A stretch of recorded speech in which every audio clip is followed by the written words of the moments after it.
నమస్కారం, Shri fibre news కి స్వాగతం. ముందుగా హెడ్లైన్స్. రెడ్ కేటగిరీలోని పరిశ్రమలు అన్ని రకాల జాగ్రత్తలు తీసుకోవాలన్న ముఖ్యమంత్రి చంద్రబాబు. బాధిత కుటుంబాలకు కంపెనీ పరిహారం చెల్లిస్తుందని వ్యాఖ్య. పార్టీ లీగల్ సెల్ విభాగంతో వైసీపీ అధినేత జగన్ భేటీ. రాష్ట్రంలో శాంతి భద్రతలు పూర్తిగా క్షీణించాయని ఆరోపణ.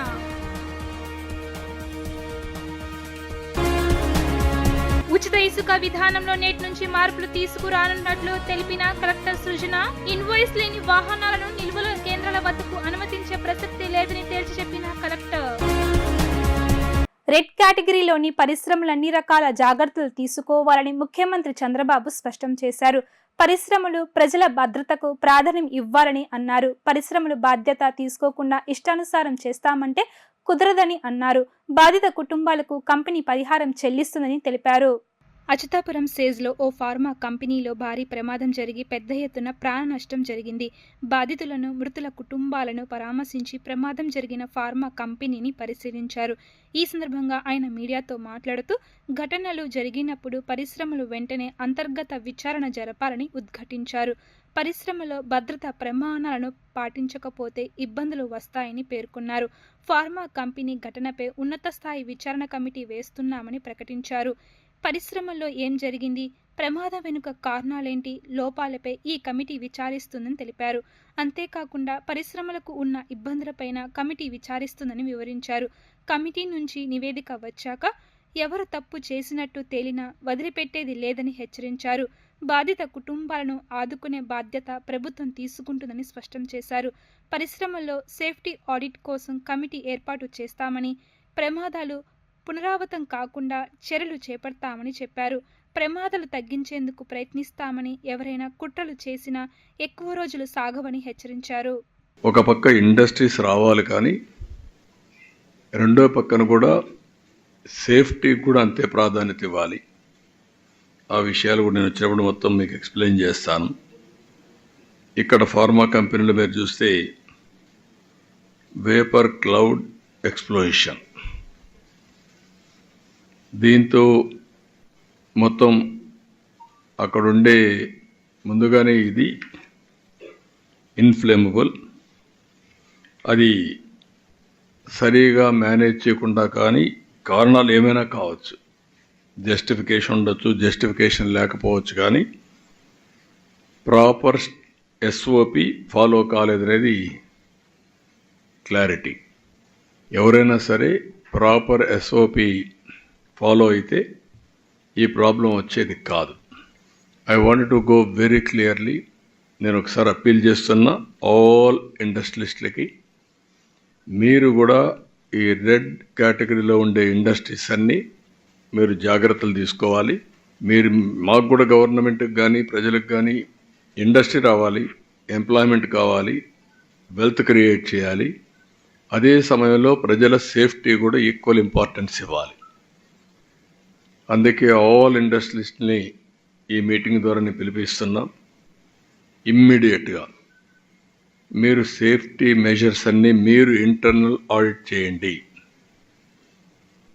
ఇంటర్నల్ ఆడిట్ చేసుకొని తద్వారా మీరు ఏమేం చేయాలో ప్రికాషన్స్ తీసుకోండి. మేము కూడా డిపార్ట్మెంట్స్కి అందరికీ ఆదేశాలు ఇచ్చాను. రేపు మళ్ళీ ఒకసారి గట్టిగా కూడా ఆదేశాలు ఇస్తాం ఆల్ డిపార్ట్మెంట్స్కి. ఇప్పటికే ఇంత మునుపంతా కూడా కొన్ని తీసుకొచ్చాం. ఎన్ఫోర్స్మెంట్ ఏజెన్సీస్ అన్నీ ఒక కామన్ ప్లాట్ఫామ్ మీద తీసుకొచ్చాం. ఎవరి పాటికి వాళ్ళు పోయి ఇండస్ట్రీస్ అంతా కూడా ఎవ్రీడే పోయి గొడవ చేయడం కంటే either pollution board, pollution control board, or labour, or boilers, factories, legal metrology, వీళ్ళు 5 కూడా కంబైన్డ్గా వెళ్ళి, ఇంకా కొన్ని ఏజెన్సీస్ ఉన్నాయి రెడ్ కేటగిరీ ఇండస్ట్రీస్కి, వీటికి వీళ్ళందరూ కూడా కంబైన్డ్గా వెళ్ళాలి, టీమ్గా వెళ్ళాలి. అది కూడా సిస్టమ్ డ్రివన్ సెలెక్షన్ వీళ్ళు చేయడానికి వీలు లేదు. ఆ రోజు మేము పెట్టింది అవి కూడా అనలైజ్ చేయమన్నాను ఇండస్ట్రీస్ మినిస్టర్ సెక్రటరీని. ఒక సిస్టంలోనే వస్తుంది, ఎవరు అడిగే పని లేదు, వాళ్ళు పోయి చెక్ చేస్తారు. చెక్ చేసిన తర్వాత రిపోర్ట్ ఇస్తారు 24 అవర్స్లో. అవి కంపైల్ చేసి మళ్ళా సిస్టంలో పెట్టాలి. అది పెట్టిన తర్వాత ర్యాండమ్ కింద మళ్ళీ అవసరమైతే ఒక ఆడిట్ చేస్తాం వేరే పార్టీని పంపించి, వీళ్ళు కాకుండా. అలాంటి చేసి ఇండస్ట్రియలిస్ట్కి ఎవరికి ఇబ్బంది ఉండకూడదు. అదే సమయంలో వీళ్ళు ఎక్కువ డబ్బులు సంపాదించాలి అనే ఉద్దేశంతో అసలు సేఫ్టీ మెషర్స్ ఫాలో కాకపోతే మాత్రం చాలా ప్రమాదం వస్తుంది. అందుకే ఈ సంఘటన ఒక ఆధారంగా తీసుకొని ఒక ఎంక్వైరీ కమిటీని ఇస్తున్నాను, high level committee. They will go through total scrutiny. ఈ ఇండస్ట్రీలో ఏమేం జరిగింది, ఏమేమి ల్యాప్సెస్ ఉన్నాయి. ఈరోజు నేను చూశాను ఇండస్ట్రీలో ఉండే అవకతవకలు కూడా, వాళ్ళకుండే ఇబ్బందులు కూడా. ఒక అతను ఇండస్ట్రీ పెట్టాడు, అతనికి ఉండే ఆర్థిక ఇబ్బందుల్లో కానీ వాళ్ళకుండే దీంట్లో ఇంకొక పార్ట్నర్ని తెచ్చుకున్నారు. ఆ పార్ట్నర్ వచ్చి ఇప్పుడు మనం చూస్తే ఇద్దరు ఫస్ట్ యాదగిరెడ్డి పెట్టాడు, తర్వాత డక్కన్ క్రానికల్స్ వచ్చారు, డక్కన్ కెమికల్స్ వచ్చారు. డక్కన్ కెమికల్ వచ్చిన ఇద్దరిలో గొడవలు వచ్చాయి. వాళ్ళ గొడవలు కూడా దీనికి రిఫ్లెక్ట్ అయ్యే పరిస్థితి వచ్చింది. రాష్ట్రంలో శాంతి భద్రతలు పూర్తిగా క్షీణించాయని, చంద్రబాబు ప్రోద్బలంతోనే ఆ దాడులు జరుగుతున్నాయని మాజీ ముఖ్యమంత్రి వైఎస్ఆర్సీపీ అధ్యక్షుడు వైఎస్ జగన్ ధ్వజమెత్తారు. రాష్ట్రంలో శాంతి భద్రతలపై చంద్రబాబు మాట్లాడితే నేరం చెయ్యాలంటే ఎవరైనా సరే భయపడాలని ప్రకటిస్తూనే యథేచ్ఛక దాడులు చేస్తున్నారని, ఒక పద్ధతి ప్రకారం ప్రజల్లో భయ ఆందోళనలు సృష్టిస్తున్నారని చెప్పారు. ప్రభుత్వ అరాచకాలను ప్రజల్లో ఎండగట్టాలని పార్టీ లీగల్ సెల్ విభాగాన్ని వైఎస్ జగన్ కోరారు.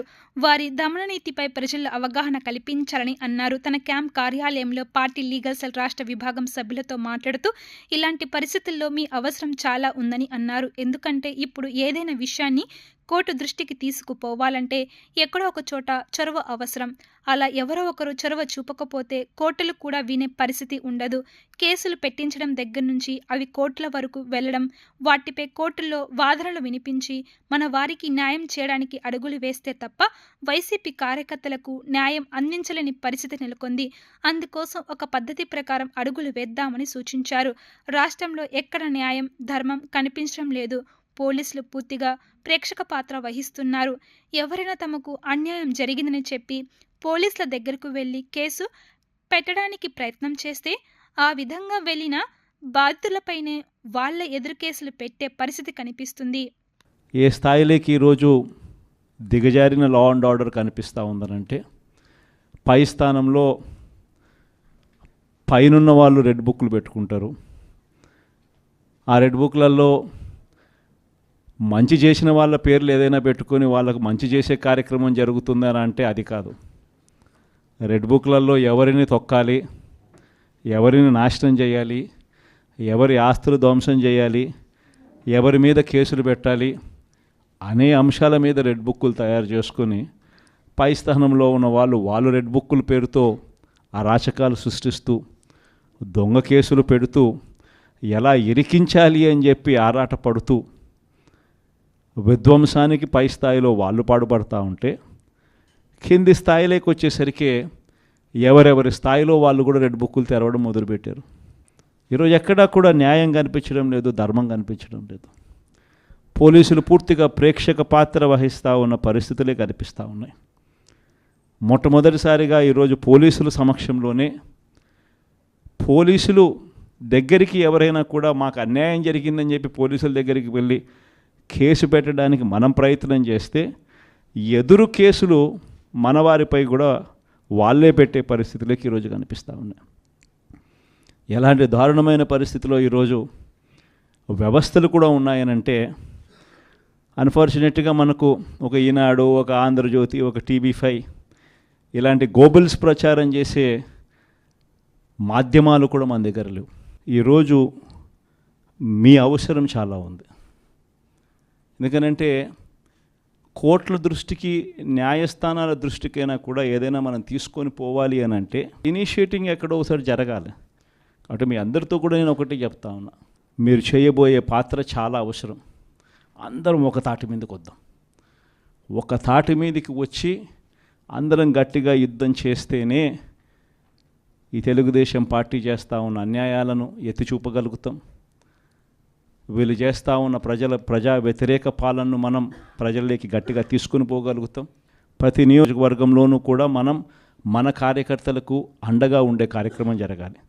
సో డిస్ట్రిక్ట్ లీగల్ సెల్స్ అనేటివి స్ట్రాంగ్ కావాలి, డిస్ట్రిక్ట్ లీగల్ సెల్స్ అనేటివి స్ట్రెంగ్తన్ కావాలి. ఉచిత ఇసుక విధానంలో నేటి నుంచి మార్పులు తీసుకురానున్నట్లు కలెక్టర్ సృజన తెలిపారు.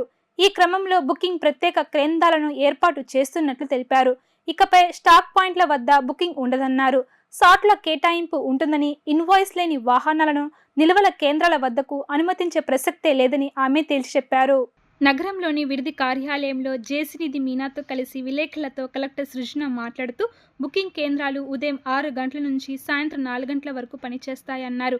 కీసర స్టాక్ పాయింట్కు కంచికచర్ల 3 గ్రామ సచివాలయం, అనుమంచిపల్లి స్టాక్ పాయింట్కు షేర్ మొహమ్మద్ పేట్ పంచాయతీ కార్యాలయం, పోలంపల్లి స్టాక్ పాయింట్కు పోలంపల్లి గ్రామ సచివాలయంలో బుకింగ్ కేంద్రాలను ఏర్పాటు చేసినట్లు వివరించారు. వాహనాలను లైన్లో నిలిపి ఇసుక పొందాలని చూస్తే వారి ఆటలు ఇక చెల్లవన్నారు. ap.mis.government.in వెబ్సైట్లో రిజిస్టర్ అయిన వాహనాలకు మాత్రమే బుకింగ్ చేయనట్లు తెలిపారు. మొదటిది అన్నిటికంటే ఎక్కువ, అన్ని స్టాక్ పాయింట్స్ కంటే ఎక్కువ క్వాంటిటీ ఉండేది కీసర్లో అండి, కంచికచర్ల మండలం. అక్కడ ఈ రోజు నాటికి 1,58,700 మెట్రిక్ టన్నుల ఇసుక స్టాక్ ఉన్నది. సో కీసర స్టాక్ పాయింట్, కంచికచర్లలోనే మొగులూరు స్టాక్ పాయింట్, అక్కడ ఇంకొక 82,000 మెట్రిక్ టన్ స్టాక్ ఉంది. జగ్గేపేటలో అనుమంచిపల్లి, అక్కడ ఇంకో 62,000 స్టాక్ ఉన్నది. వత్సవాయిలో పోలంపల్లి, అక్కడ 2,200 మెట్రిక్ టన్ స్టాక్ ఉన్నది. సో ఈ 4 పాయింట్స్ కూడా రేపటి నుంచి బుకింగ్ తీసుకోవటం జరుగుతుంది. ఎక్కడ తీసుకుంటామంటే కీసరకి సంబంధించి కంచికచర్ల 3వ సచివాలయం, గ్రామ సచివాలయంలో బుకింగ్ పాయింట్ ఉంటుంది. మొగులూరుకి సంబంధించి చెవిటికల్లు విలేజ్ సెక్రటేరియట్ ఉంటుంది. అనుమంచిపల్లికి సంబంధించి షేర్ మొహమ్మద్ పేట పంచాయత్ ఆఫీస్ ఉంటుంది. పోలంపల్లికి సంబంధించి పోలంపల్లి గ్రామ సచివాలయం ఉంటుంది. ఈ 4 ప్రదేశాలు కూడా రెవెన్యూ వారు, పోలీస్ వారు, మైన్స్ వారు కూడా కలిసి తీసుకున్న నిర్ణయం. ఏదైతే కొంచెం ప్రజలకి అందుబాటులోనూ మరీ స్టాక్ పాయింట్కి దగ్గరగా ఉండి క్రౌడింగ్ అవ్వకుండా, అలా అని మరీ దూరంగా కూడా లేకుండా స్ట్రాటజికలీ అనుకూలమైన ప్రదేశంగా నిర్ణయం చేయటం జరిగింది. 6 నుంచి 4 వరకు మేము బుకింగ్ చేస్తాము. ఎట్టి పరిస్థితుల్లోనూ సాయంత్రం 6 తర్వాత ఇంకా స్టాక్ లిఫ్టింగ్ ఉండకూడదు కాబట్టి 4 గంటలకే మనము ఇచ్చే దాంట్లోనే 6 వరకు చేయటానికి ఎన్ని వెహికల్స్కి అనుమతి ఇవ్వచ్చో నిర్ణయం చేసుకొని 6 వరకు అయ్యేటట్టు 4 o'clockకి బుకింగ్ క్లోజ్ చేస్తాం. సో స్లాటింగ్ పద్ధతి అనేది 2వ ప్రధానమైన చేంజ్ అండి. బుకింగ్ దగ్గరకు వచ్చినప్పుడే ఫస్ట్ కమ్ ఫస్ట్ బేసిస్లో మనం స్లాట్ తీసుకుంటాము. టైము అలొకేట్ చేసి ఆ టైంకి ఆ ఇన్వాయిస్ మీద ఆ టైం రాసి ఈ స్లాట్లో వాళ్ళు అక్కడికి వెళ్ళి స్టాక్ తీసుకోవచ్చు అని రాసి అక్కడ ఇవ్వటం జరుగుతుంది. సో 6 to 4 మేము బుకింగ్ తీసుకుంటాం in this booking points. Central నియోజకవర్గంలోని 58వ డివిజన్లో పైపుల్ రోడ్ సమీపంలోని జక్కంపూడి రోడ్లో sky backs cricket present NTR memorial backs cricket league గ్రౌండ్ను ఎమ్మెల్యే బోండా ఉమామహేశ్వరరావు ప్రారంభించారు. స్వయంగా తాను సైతం బ్యాట్ పట్టుకొని క్రికెట్ ఆడి క్రీడాకారులను ప్రోత్సహించారు. ఈ సందర్భంగా ఎమ్మెల్యే బోండా ఉమా మాట్లాడుతూ ముఖ్యమంత్రి నారా చంద్రబాబు నాయుడు రాష్ట్రంలో క్రీడల అభ్యున్నతికి పెద్దపీట వేస్తున్నారన్నారు. క్రీడాకారులకు మౌలిక సదుపాయాలు కల్పించేలా చర్యలు చేపట్టారన్నారు. గత ప్రభుత్వ పాలనలో క్రీడా వికాసం కనుమరిగిందన్నారు. పేద ప్రజలు ఎక్కువగా నివసించే అజసింగ్ నగర్ వంటి ప్రాంతంలో క్రికెట్ క్రీడ నేర్చుకునేందుకు వీలుగా గ్రౌండ్ను ఏర్పాటు చేయడం హర్షణీయమన్నారు. క్రీడాకారులు సద్వినియోగం చేసుకోవాలని అన్నారు. నియోజకవర్గంలోని క్రీడాకారులకు తన వంతు సహకారం ఎల్లప్పుడూ ఉంటుందని బోండా ఉమ అన్నారు. Sky backs cricket present NTR memorial backs cricket league ground నిర్వాహకుడు పి మహేష్ మాట్లాడుతూ సింగినగర్ ప్రాంతంలో క్రీడాకారులు క్రికెట్లో తర్ఫీదు పొందేందుకు, క్రీడను అభివృద్ధి చేసేందుకు వీలుగా నెట్ గ్రౌండ్ను అధునాతన సౌకర్యాలతో ఏర్పాటు చేసినట్లు వివరించారు.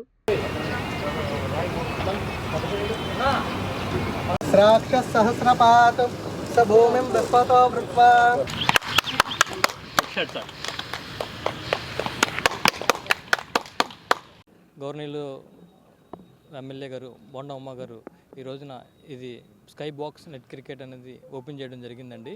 ఇది కేవలం ఈ సెంట్రల్ నియోజకవర్గం ఉన్నటువంటి క్రీడాకారులందరూ కూడా ఇక్కడ మానసిక ఉల్లాసానికి వచ్చి హ్యాపీగా ఉంటారని చెప్పి, హ్యాపీగా ఫీల్ అవ్వాలని చెప్పి ఈ గ్రౌండ్ వేయడం జరిగిందండి. ఈ సెంట్రల్ నియోజకవర్గం క్రీడాకారులందరికీ కూడా మానసిక ఉల్లాసాలు అందించి రేపు రాబోయే తరాలకు కూడా హ్యాపీగా ఉండాలని కోరుకుంటూ, మా సెంట్రల్ బోండమ్మ గారి నాయకత్వం ఎప్పుడు వర్ధిల్లాలని మనస్ఫూర్తిగా కోరుకుంటూ, ఇలాంటి వేదికకు వచ్చి మమ్మల్ని ఆశీర్వదించిన శ్రీ బోండమ్మ గారికి నా మనస్ఫూర్తిగా నమస్కారాలండి, నా మనస్ఫూర్తి కృతజ్ఞతలండి. Thank you one and all. విజయవాడలో వైసీపీకి భారీ షాక్ తగిలింది. వైసీపీకి చెందిన 3 కార్పొరేటర్లు ఎంపీ కేశినేని శివనాథ్ సమక్షంలో పచ్చ కండువాలు కప్పుకున్నారు. నగర అభివృద్ధిని కోరుకునే వారు ఎవరైనా తమ పార్టీలోకి ఆహ్వానిస్తున్నామని ఎంపీ శివనాథ్ చెప్పారు. పశ్చిమ నియోజకవర్గంలో రాజకీయాలు మారుతున్నాయి. ఆ దిశగా వైసీపీకి చెందిన 3 కార్పొరేటర్లు ఎంపీ కేశినేని శివనాథ్ సమక్షంలో తెలుగుదేశం పార్టీలో చేరారు. కార్పొరేటర్లు మైలవరపు మాధురి లావణ్య, మైలవరపు రత్నకుమారి, హర్షత్ టీడీపీలో చేరిన వారిలో ఉన్నారు. వీరంతా విజయవాడ పశ్చిమ నియోజకవర్గానికి చెందిన కార్పొరేటర్లు కావడం విశేషం. నగర అభివృద్ధిని కోరుకునే వారు ఎవరైనా తమ పార్టీలోకి ఆహ్వానిస్తున్నామని ఎంపీ శివనాథ్ చెప్పారు. నగర అభివృద్ధిని పరుగులు పెట్టించేందుకు ప్రభుత్వం అనేక చర్యలు తీసుకుంటున్న నేపథ్యంలో కార్పొరేటర్లు టీడీపీలో చేరడం ఎంతో అభినందనీయమని శివనాథ్ చెప్పారు. ఎమ్మెల్యేల సహకారంతో నగర అభివృద్ధికి శ్రీకారం చుడతామని తెలిపారు. స్వచ్ఛందంగా 3 కార్పొరేటర్లు ఇవాళ జాయిన్ అవుతుంది జరిగింది. తప్పకుండా ఇవాళ నగర అభివృద్ధి కోరుకునే వాళ్ళు నగర తెలుగుదేశం పార్టీలో చేరటం, ప్రజల సంక్షేమం కోరుకునే వాళ్ళని తప్పకుండా మంచి వాళ్ళని తీసుకుంటానికి ఉన్నాం. వచ్చిన అందరినీ తీసుకుంటానికి కూడా సిద్ధంగా లేము. ఎవరైతే ఇవాళ ప్రజల దగ్గర ఇబ్బంది లేకుండా ఉన్నారో అటువంటి వాళ్ళందరినీ తీసుకోవడానికి సిద్ధంగా ఉన్నాం. ముఖ్యంగా విజయవాడ నగరంలో, అంతేకాకుండా విజయవాడ పార్లమెంట్ నియోజకవర్గంలో ఇవాళ పాలిట్ బ్యూరో సభ్యులైన బోండా ఉమ్మ గారు కానీ, గద్దె రామ్మోహన్ రావు కానీ, అంతేకాకుండా ఎన్డీఏ అలయన్స్ సుజనా చౌదరి గారు కానీ, మా విజయవాడ పశ్చిమ నియోజకవర్గ నాయకులైన మీరా గారు కానీ, అందరూ కూడా వాళ్ళ అభివృద్ధి కాంక్షిస్తున్నాం. కాబట్టి అందరం కూడా కలిసికట్టుగా పనిచేసి విజయవాడ నగరాన్ని మనం 2014 నుంచి 19 వరకు ఏ విధంగా విజయవాడ నగరం వైబ్రెంట్గా ఉందో అదే విధంగా తీసుకువెళ్ళడానికి మేము అందరం కృషి చేస్తున్నాం. కాబట్టి ఇటువంటి విషయాల్లో నేను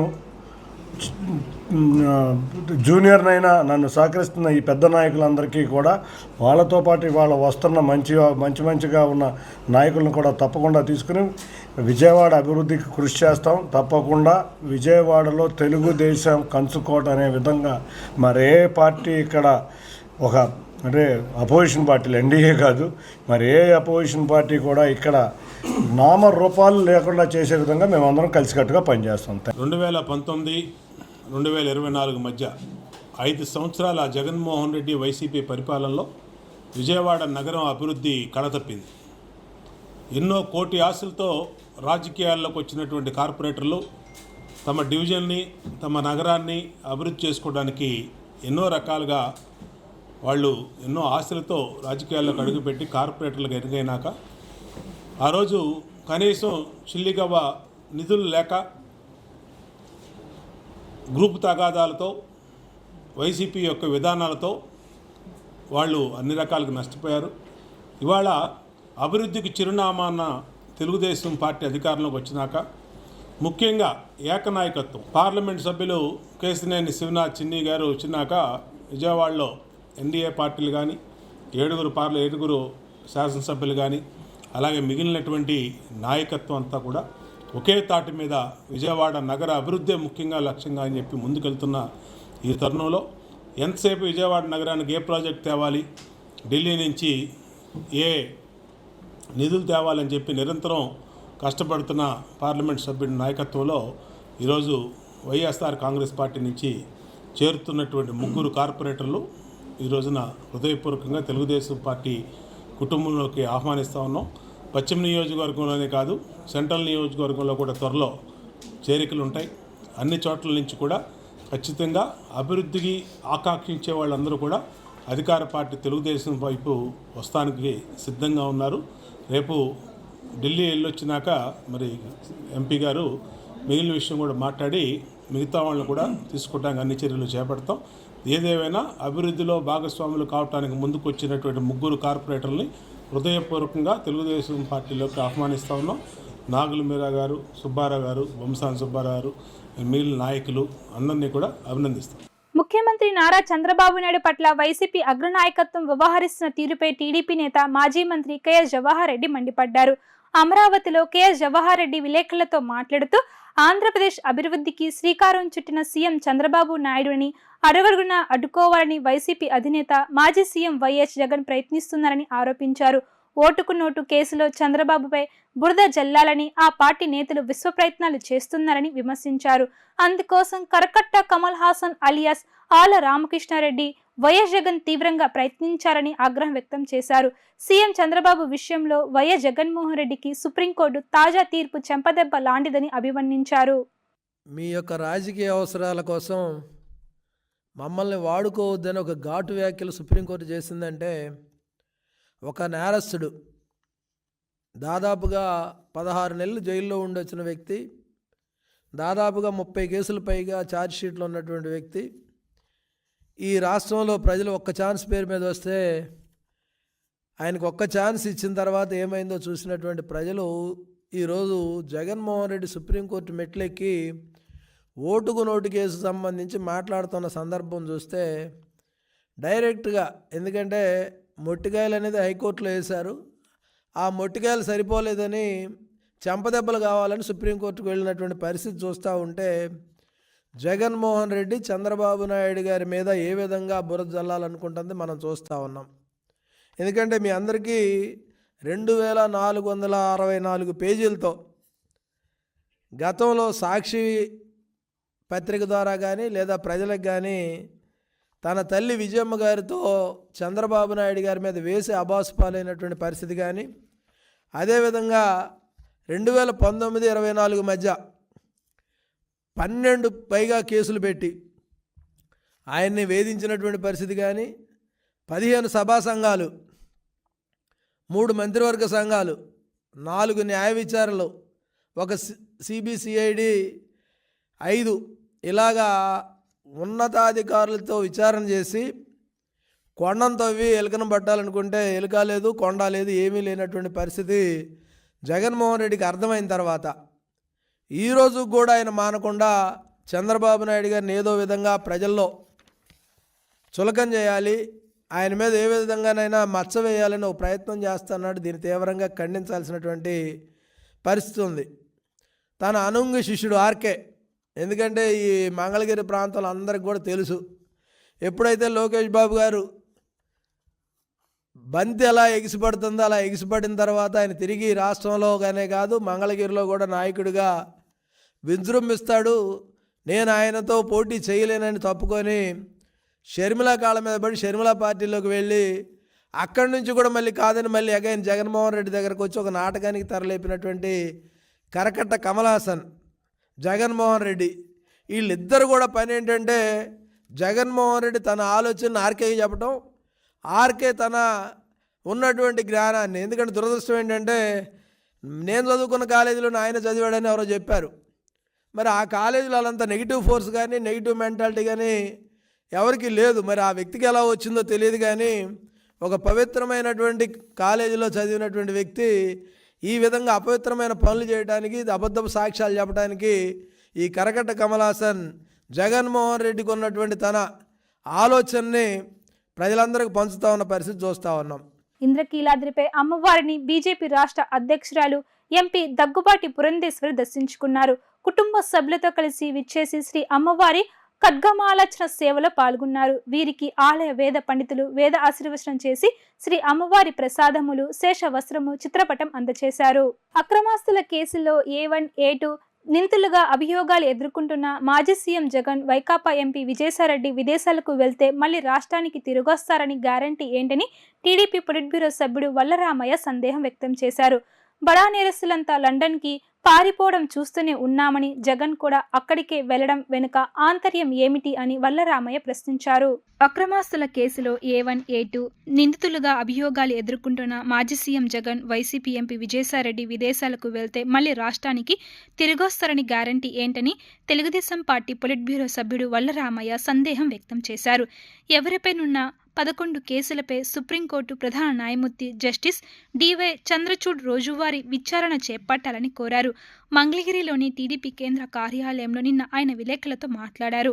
12 ఏళ్ల క్రితం నమోదైన కేసుల్లో ప్రధాన నిందితుడిగా జగన్ ఇప్పటికీ విచారణ ఎదుర్కొంటున్నారని, కానీ శిక్ష మాత్రం పడడం లేదన్నారు. బడా నేరస్తులంతా లండన్కి పరారవ్వడం చూస్తూనే ఉన్నామని, జగన్ కూడా అక్కడికే వెళ్లడం వెనుక ఆంతర్యం ఏమిటి అని వల్లరామయ్య ప్రశ్నించారు. జగన్పై ఉన్న అన్ని కేసుల్లో ఏటుగా వైకాపా ఎంపీ విజయసాయిరెడ్డి ఉన్నారని, ఆయన కూడా విదేశాలకు వెళ్లడానికి అనుమతులు కోరుతున్నారన్నారు. కేసులు విచారణ పూర్తయ్యే వరకు వీరిద్దరికీ విదేశాలకు వెళ్లడానికి అనుమతులు ఇవ్వద్దు అని వల్లరామయ్య డిమాండ్ చేశారు. జగన్మోహన్ రెడ్డి గారు మొన్నటి వరకు మన రాష్ట్రానికి ముఖ్యమంత్రి. రాష్ట్ర ప్రజల అదృష్టమో ఆయన దురదృష్టమో తెలియదు, కానీ పాపం 151 సీట్లు గెలిచిన, అంతకుముందు ఎన్నికల్లో గెలిచిన వ్యక్తి మధ్యలో 5 ఎగిరిపోయి 11 సీట్లకే పరిమితమయ్యారు. నీకు ప్రతిపక్ష హోదా కూడా లేదు అని చెప్పి అతన్ని ప్రజలు తగిన గుణపాఠం చెప్పారు. ఆయనకి నెత్తి మీద కొట్టి కూర్చోబెట్టారు ఒక పక్కన. ఆయనకి అనుంగు శిష్యుడు విజయసాయిరెడ్డి గారు. వీళ్ళిద్దరి అనుబంధం ఏవనగా 11 కేసుల్లో ముద్దాయి జగన్మోహన్ రెడ్డి గారు. పత్రికా సోదరులు కూడా ఈరోజున కొంచెం ఒక డిఫరెంట్ ప్రెస్ మీట్, మీరు కూడా కొంచెం మా రెస్క్యూకు రావాలా, తప్పు ఒప్పును అని చెప్పాలా పత్రికా సోదరులు కూడా. A1 జగన్మోహన్ రెడ్డి గారు పలు కేసుల్లో ముద్దాయి. ఆయన 11 కేసుల్లో ఛార్జ్షీట్ ఉన్నది ఆయన మీద. 2012లోనే ఛార్జ్షీట్లు వేశారు. అంటే 12 సంవత్సరాల క్రితం 11 కేసుల్లో ఛార్జ్షీట్లు ఎదుర్కొంటున్న వ్యక్తి జగన్మోహన్ రెడ్డి గారు.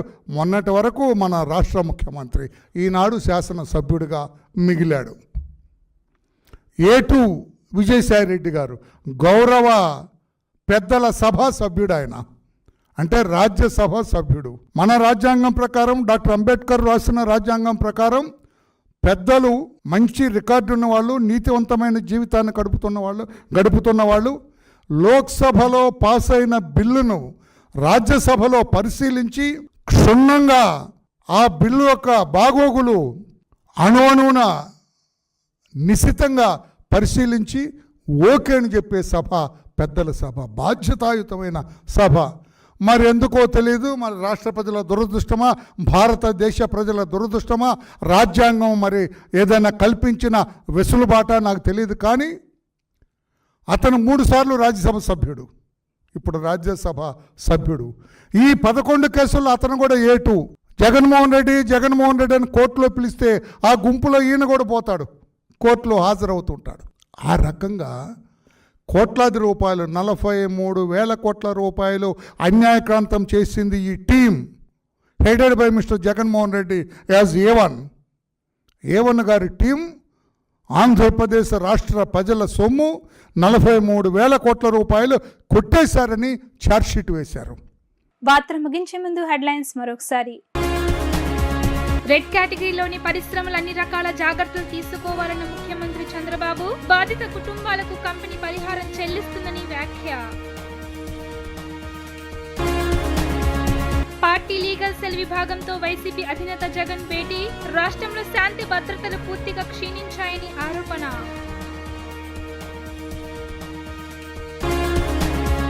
ఉచిత ఇసుక విధానంలో నేటి నుంచి మార్పులు తీసుకురానున్నట్లు తెలిపిన కలెక్టర్ సృజన. ఇన్వాయిస్ లేని వాహనాలను నిల్వల కేంద్రాల వద్దకు అనుమతించే ప్రసక్తి లేదని తేల్చి చెప్పిన కలెక్టర్. ఇవి ఇప్పటి వరకున్న updates. Keep watching Sri fibre news.